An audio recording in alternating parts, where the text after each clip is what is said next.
네, 안녕하세요. 3D 프린팅 기술로 치과 분야의 혁신을 가져오고 있는 기업이죠. 그래피에 대해 깊이 파헤쳐 보는 시간입니다. 네, 안녕하세요. 최근 코스닥에 상장하면서 더 주목받고 있는 회사인데요. 네, 맞아요. 당신이 공유해 주신 여러 자료들, 기업 분석 보고서부터 재무 데이터, 최신 뉴스, 시장 평가까지 이걸 쫙 훑어보면서 핵심만 뽑아내 보려고 합니다. 좋습니다. 오늘 분석 목표는 그래피가 어떤 사업을 하고 있고 또 어떤 기술력을 가졌는지, 그리고 성장 가능성은 얼마나 될지, 물론 위험 요인도 빼놓을 수 없겠죠.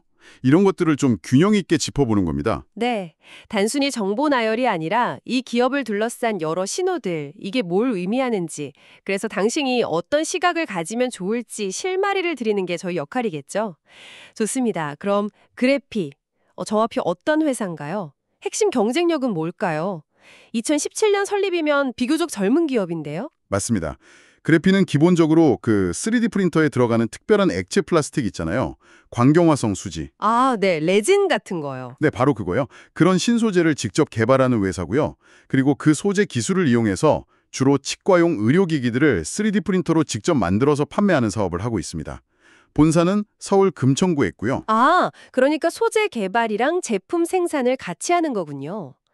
그럼 이 회사를 좀 특별하게 만드는 그 핵심 기술은 뭔가요? 자료에 보니까 형상기억 투명 교정 장치, SMA라는 말이 계속 나오던데요. 이게 세계 최초 상용화라고요. 네, 바로 그겁니다. 이 SMA Shape Memory Aligner. 이게 그래피의 가장 강력한 무기라고 할 수 있어요. 기존 투명 교정 장치는 보통 한 2주에 한 번씩 다음 단계 모양으로 만들어진 플라스틱 틀로 계속 바꿔 껴야 했잖아요. 네, 그렇죠. 단계적으로 이렇게 밀어내는 방식. 맞아요. 그런데 이 형상기억 교정 장치는 그게 좀 다릅니다. 어떻게 다른 건가요? 기억이라는 말이 좀 흥미로운데요. 핵심은 소재 자체에 있어요. 그래피가 개발한 이 특수 소재가 특정 온도, 그러니까 우리 체온 정도 되는 36.5도 근자에서 활성화가 돼요. 아, 체온에서요? 네. 그래서 만들 때 미리 프로그래밍된, 그러니까 기억된 형태로 돌아가려는 성질을 갖는 거죠.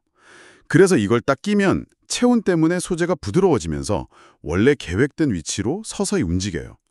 치아에 아주 지속적이고 부드러운 힘을 주는 겁니다. 아하, 그러니까 그냥 물리적으로 미는 게 아니라 소재가 알아서 변형되면서 치아를 움직이는 거군요. 와, 이거 훨씬 정밀한 제어가 가능하겠는데요? 정확합니다. 이론적으로는 그래요. 기존 방식보다 훨씬 예측 가능하고 또 정밀한 치아 이동을 유도할 수 있다고 평가받고 있습니다. 여러 단계를 바꿔 클 필요 없이 어쩌면 하나의 장치로 더 넓은 범위 교정도 가능할 수 있고요. 인증은 좀 받았나요? 이게 중요할 텐데요. 네, 이미 한국 식약처 KFDA, 유럽 CE, 그리고 미국 FDA 승인까지 다 받았습니다. 이 정도면 기술력 자체는 공인 받았다고 봐야겠죠? 이야, 투명 교정 장치 하나만으로도 대단한 기술 같은데 이거로 끝이 아니라고요?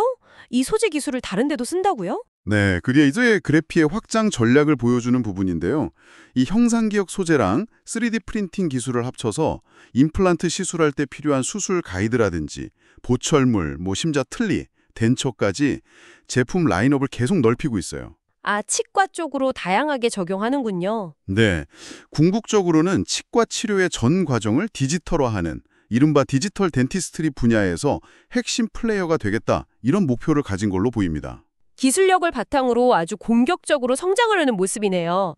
그럼 실제 시장 반응이나 확장 전략은 어떻게 되고 있나요? 글로벌 시장을 목표로 한다고 들었는데요. 그렇습니다. 현재 한 90개 나라에 150개 넘는 유통 파트너를 통해서 제품을 수출하고 있다고 밝히고 있고요. 특히 큰 시장인 유럽, 미국, 중국 이쪽 공략에 좀 집중하는 모습입니다. 어떤 식으로요?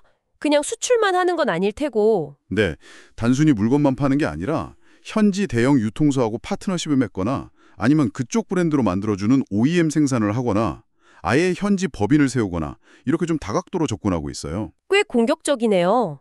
근데 이게 말처럼 쉽지는 않잖아요. 글로벌 확장이라는 게. 자료들 보면 좀 야심찬 계획에 비해서 실제 성과는 아직 좀 부족하다 이런 지적도 있던데요. 네, 아주 날카로운 지적이십니다. 여기서 그래피의 또 다른 야심이 보이는데요. 단순히 치과용 제품만 늘리는 게 아니라 이 소재 기술 자체의 적용 범위를 넓히려는 더 큰 그림을 그리고 있다는 점입니다. 소재 기술 자체요? 어떤 식으로요? 자료에 따르면요, 장기적으로는 손상된 인체 조직을 재생하는 분야나 아니면 몸 안에서 약물을 효과적으로 전달하는 시스템 같은 거, 훨씬 부가가치가 높은 의료 분야로 진출하는 것 같아요. 더 나아가서는 아예 산업용으로 쓰이는 고기능성 특수 소재 시장까지 염두에 둔다는 분석도 있고요. 와, 치과를 넘어서 바이오, 산업 소재까지 스케일이 엄청 크네요. 그 야심의 근거는 어디에 있는 걸까요? 그 기반에는 그래피가 자체적으로 올리고모를 설계하고 합성하는 기술력을 가졌다는 점이 있습니다. 올리고모요? 그게 뭐죠? 좀 생소한데요? 쉽게 말하면 고분자, 폴리머보다는 작고 그냥 단순한 분자보다는 큰 한 중간 크기의 분자단이라고 보시면 돼요. 이걸 직접 만들 수 있다는 건 비유하자면 레고 블록의 종류나 특성을 마음대로 디자인해서 원하는 최종 구조물을 만들 수 있다는 거랑 비슷해요. 아, 그러니까 맞춤형 소재를 만들 수 있는 능력? 네, 맞습니다. 특정 용도에 딱 맞는 최적화된 3D 프린팅 소재를 훨씬 정교하게 개발할 수 있는 핵심 역량을 가졌다는 의미죠. 이게 그냥 단순히 레진 섞어서 파는 회사들이랑은 다른 점이라고 회사 측은 강조하고 있고요. 올리고모 합성 능력. 이게 그들의 기술적 해자이자 미래 확장성의 열쇠가 될 수 있다? 이런 얘기군요. 하지만 이상과 현실은 또 다르지 않습니까? 현재 시장에서의 위치는 좀 어떤가요? 특히 경쟁이 아주 치열하다는 투명 교정 시장에서는요? 네, 냉정하게 볼 필요가 있습니다. 기술 자체는 혁신적이지만 글로벌 투명 교정 시장의 절대 강자, 예를 들면 인비절라인 만드는 얼라인 테크놀로지 같은 거대 기업들하고 비교하면 그래피의 존재감은 아직 정말 미미합니다. 점유율이 어느 정도나 되는데요? 시장 점유율 추정치가 0.1%도 안 되는 수준으로 분석되고 있어요. 그러니까 기술력은 인정받았지만 이걸 어떻게 시장 점유율 확대로 연결할 거냐? 이게 정말 큰 숙제로 남아있는 거죠. 규모의 경제나 브랜드 인지도, 유통망 이런 측면에서 넘어야 할 벽이 아주 높습니다. 혁신 기술을 가지고도 시장에서 자리 잡는 게 이렇게 어렵군요. 그런 상황에서 올해 8월에 기술 특례로 코스닥에 상장을 했어요. 이 과정도 아주 순탄치는 않았다고요. 네, 기술 특례의 상장이라는 게 당장 이익은 없어도 기술력이나 성장성을 보고 상장을 시켜주는 제도잖아요. 그래피도 이걸 활용했는데 근데 공모 과정에서 시장 평가는 좀 차가웠어요. 아, 공모가가 생각보다 낮게 결정됐죠. 맞습니다. 희망 범위가 17,000원에서 12,000원이었는데 최종 공모가는 그 하단보다도 낮은 15,000원에 결정됐습니다. 기관 수요 예측 경쟁률 자체는 182대 1로 나쁘진 않았는데 가격 결정에서는 좀 보수적인 시각이 반영된 거죠. 이걸로 한 292억 원 정도 자금을 조달했고요. 그런데 상장 첫날 주가는 더 실망스러웠잖아요. 공모가 15,000원에서 시작해서 거의 25% 폭락해서 11,260원에 마감했으니까요. 이거 시장 기대치가 높지 않았다는 증거 같기도 한데 그럼 실제 회사 재무 상태는 어떤가요? 외형 성장은 계속하고 있나요? 매출 성장세 자체는 굉장히 인상적입니다. 2024년 연간 매출액이 약 161억 원. 2023년이 104억 원이었으니까 대비해서 54.3%나 증가했어요. 분명 겉으로 보기에는 빠르게 크고 있는 회사예요. 하지만 그 이면을 봐야죠. 매출은 늘었는데 손실은 더 커지고 있다면서요. 이게 제일 걱정되는 부분인데요. 그렇습니다. 이게 그래피를 둘러싼 가장 큰 딜레마죠. 매출 증가가 수익성 개선으로 이어지질 못하고 있어요. 2024년 영업손실이 약 91억 원인데 이게 2023년 70억 적자보다 오히려 손실 규모가 커진 겁니다. 아, 적자 폭이 더 늘었다고요? 네, 당기 순손실은 더 심각해요. 2023년에 54억 순손실이었는데 2024년에는 무려 326억 원 순손실을 기록했습니다. 손실폭이 6배나 늘어난 거예요. 주당 순이익 EPS도 당연히 큰 폭의 마이너스고 올해 1분기 실적도 보니까 36억 원 영업손실, 적자 기조가 계속 이어지고 있습니다. 326억 원 순손실? 매출액의 2배가 넘는 돈이 그냥 사라진 거네요. 이 정도면 재무 건전성 자체에 빨간불 들어온 거 아닌가요? 구체적인 지표들은 좀 어떻습니까? 네, 우려가 좀 현실로 나타나는 지표들인데요. 2024년 말 기준으로 부채 비율이 470%가 넘습니다. 470%요.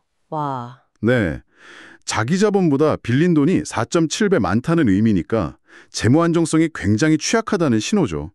또 이자 보상 배율은 마이너스 2.41배예요. 이건 영업활동으로 번 돈, 이 경우는 손실이지만 이걸로 이자 비용조차 전혀 감당 못하고 있다는 뜻이고요. 마지막으로 유동 비율은 62.66%. 보통 100% 아래면 단기적인 빚 갚을 능력에 문제가 있을 수 있다고 보거든요. 전반적으로 재무 구조가 상당히 불안정하다 이렇게 볼 수 있습니다. 부채 비율 470%에 이자 보상 배율 마이너스. 아, 이거 심각한 수준인데요. 이러면 뭐 흔히 보는 PER이나 ROE, PBR 같은 가치 평가 지표들은 사실상 의미가 없겠네요. 시라 의미 해석이 어렵고요. PBR 정도는 계산할 수 있겠지만 현재로서는 이런 전통적인 가치 지표보다는 미래 성장성에 대한 기대감, 이게 주가를 지탱하고 있다고 봐야 합니다. 어떻게 보면 좀 투자가 아니라 투기에 가까울 수도 있다는 경고음으로 들릴 수도 있고요. 그럼 최근 주가는 좀 어떤 흐름인가요?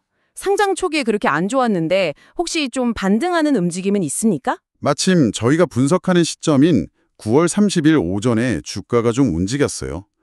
전날 9,390원에 마감했는데 오전 11시 기준으로 9,760원까지 올랐더라고요. 전일 대비 한 4% 가까이 상승한 거죠. 장중에는 10,000원 넘어서 12,080원까지 오르기도 했고요. 오, 오늘은 제법 강하게 올랐네요. 혹시 뭐 밤사이나 오전에 회사에서 좋은 소식이라도 있었나요? 뭐 새로운 계약이라던가? 그게 아닙니다. 저희가 확인해본 바로는 그래피 관련해서 주가에 직접 영향을 줄 만한 새로운 공시나 뉴스는 없었어요. 아, 그럼 왜 오른 거죠? 그래서 시장에서는 이걸 기술적 반등으로 해석하는 분위기가 강해요. 그러니까 상장 이후에 주가가 공모가 대비 너무 많이 떨어졌잖아요. 고점 대비 거의 반토막 났었으니까 그래서 그냥 가격이 싸졌다는 인식에 저가 매수세가 좀 들어온 거 아니냐 이런 분석입니다. 낙폭 과대에 따른 단기적인 매력이 부각됐을 수도 있다는 거죠. 특별한 호재 없이 오른 거라면 다시 좀 빠질 수도 있겠네요. 기술적으로 보면 상장 첫날 확 빠진 다음에 9,000원대 초반에서 바닥을 좀 다지는가 싶더니 오늘 그 위로 살짝 올라온 모습인데 아직은 방향성을 말하기 좀 어렵겠군요. 상장 초기라 차트 분석 신뢰도도 낮을 테고요. 그렇습니다. 거래량이 꾸준히 좀 받쳐주는지 상승세가 이어지는지 더 지켜봐야 할 것 같고요. 그래피 주가에 영향을 미치는 요인들을 좀 넓게 보면 일단 신규 상장주 특유의 높은 변동성, 이건 감안해야 하고요. 테마도 좀 있겠죠. 네, 4차 산업혁명 핵심 기술 중 하나인 3D 프린팅 테마, 또 고령화 사회 수혜가 기대되는 의료기기 덴탈케어 테마, 이런 거에 믿겨 움직일 수 있고요. 또 기술 특례 상장 기업이니까 기술 개발 성과나 임상 결과 발표, 이런 거에 주가가 아주 민감하게 반응할 가능성이 높습니다. 정부 정책 방향도 중요하잖아요. 정부가 3D 프린팅 의료기기 산업을 좀 키우려고 하는 것 같고 식약처에서도 관련 허가 가이드라인 만들고 있고 이런 건 좀 긍정적인 요인이겠네요. 네, 정책 지원은 분명 긍정적인 부분이죠. 주주 구성을 보면 창업자인 시운섭 대표가 한 28% 정도 지분을 갖고 있어서 비교적 안정적인 경영권은 확보한 걸로 보이고요. IPO 때 기관 투자자들한테 배정된 물량이 한 70% 됐는데 이 물량들 보호예수 기간 풀리는 시점에는 좀 부담이 될 수 있습니다. 외국인 비중은 아직 아주 낮고 자사주 매입 같은 건 아직 공시된 게 없고요. 자, 지금까지 그래피의 기술, 시장 전략, 재무 상태, 주가 동향까지 정말 다각도로 살펴봤습니다. 이제 이 정보들을 쫙 모아서 투자 관점에서 기회 요인이 뭔지 또 위험 요인이 뭔지 명확하게 정리해 볼 시간인데요. 먼저 긍정적인 측면, 그래피가 가진 성장 잠재력부터 짚어주시죠. 가장 강력한 무기는 역시 아까 말씀드린 세계 최초 상용화 형상기억 소재 SMA 기술입니다.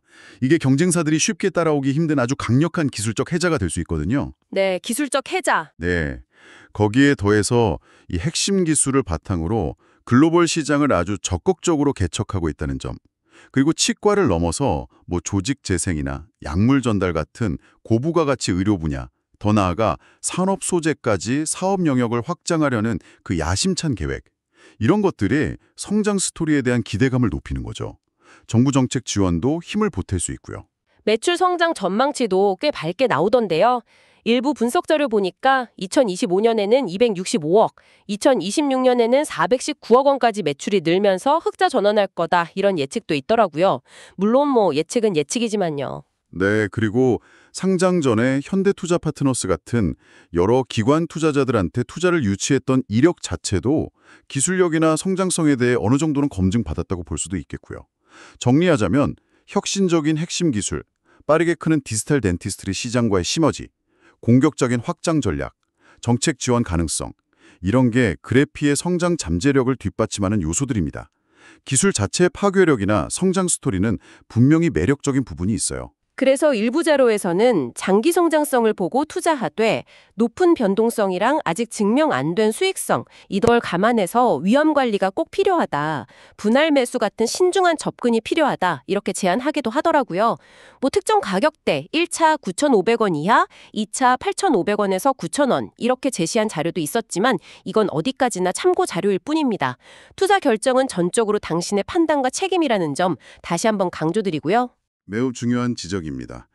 자, 이제 반드시 짚고 넘어가야 할 위험 요인들을 좀 살펴보겠습니다. 가장 심각한 문제는 역시 아까 자세히 본 재무 불안정성입니다. 수년간 계속되는 대규모 적자, 그리고 470%가 넘는 그 살인적인 부채 비율. 이건 회사의 존속 가능성 자체에 대한 의문을 제기할 수 있거든요. 빠른 시간 안에 수익성을 증명하고 재무 구조를 개선 못하면 정말 심각한 위기에 빠질 수 있습니다. 재무 문제 말고 다른 위험 요인들도 있었잖아요. 내부 통제 시스템에 대한 우려도 제기됐었다고요. 네, 과거에 회사 자금 관리 관련 주요 부서에 대표이사의 친인척이 배치됐던 사실이 알려지면서 내부 통제 시스템의 투명성, 공정성에 대한 의문이 제기된 적이 있습니다. 이게 단순한 운영 문제를 넘어서 기업의 어떤 도덕적 해이 가능성이나 투자자 신뢰도 하락으로 이어질 수 있는 민감한 문제거든요. 상장 기업으로서 갖춰야 할 기본적인 거버넌스에 대한 우려죠. 네, 그렇죠. 그리고 또 어떤 위험이 있을까요? 그리고 기술 기업의 숙명 같은 문제죠. 바로 경쟁 환경과 기술 유지의 어려움입니다. 아, 경쟁. 네. 이미 말씀드렸듯이 글로벌 시장에는 정말 막강한 자금력, 유통망, 브랜드 파워를 가진 거대 기업들이 딱 버티고 있잖아요. 그래피의 혁신 기술이 시장 점유율 확대로 이어지려면 이 치열한 경쟁을 뚫어야 합니다. 또 기술 우위를 계속 유지하려면 R&D 투자가 계속 필요한데 지금처럼 재무 상태가 불안정한 상황에서 과연 꾸준한 투자가 가능할 거냐? 이것도 지켜봐야 할 부분이고요. 자칫 잘못하면 기술은 좋았는데 돈 없어서 망한 회사가 될 수도 있는 거죠. 마지막으로 규제나 법적 리스크도 무시할 수 없겠죠. 의료기기는 특히 더 엄격하니까요. 네, 당연히 각국 규제 당국의 기준을 철저히 지켜야 하고요. 거기에 더해서 과거 일부 언론에서 그래피가 의료인들에게 좀 부당한 경제적 이익을 제공했다는 의혹을 제기한 사례도 있었어요.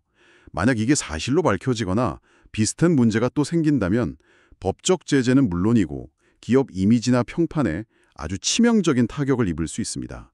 이것도 잠재적인 리스크 요인으로 꼭 고려해야 합니다. 종합해보면 그래피는 정말 양날의 검 같은 기업이네요.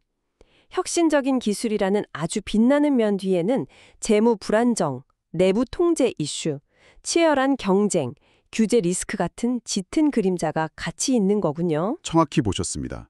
세계 최초의 형상기억 소재라는 강력한 기술적 잠재력은 분명히 있지만 동시에 지속적인 대규모 적자, 너무 높은 부채, 과거의 여러 논란들, 그리고 거대 기업들과의 힘겨운 싸움이라는 현실적인 과제들을 안고 있습니다.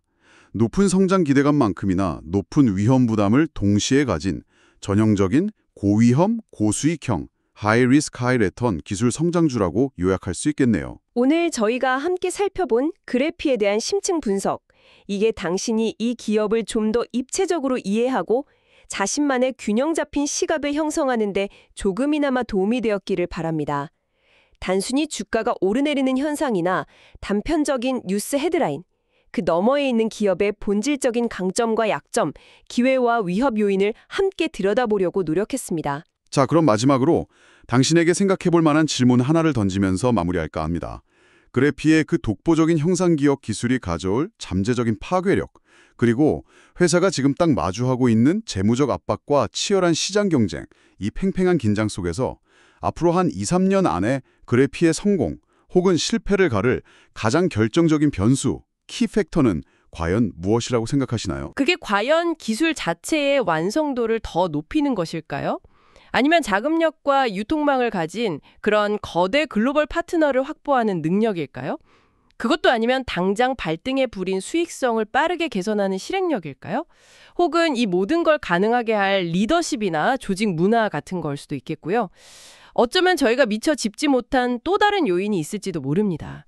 이 질문에 대한 당신만의 답을 찾아가는 과정 자체가 그랩시라는 기업, 나아가 혁신기술 기업 투자의 본질을 이해하는 데 아주 흥미로운 여정이 될 겁니다. 오늘 분석은 여기서 마치겠습니다. 감사합니다.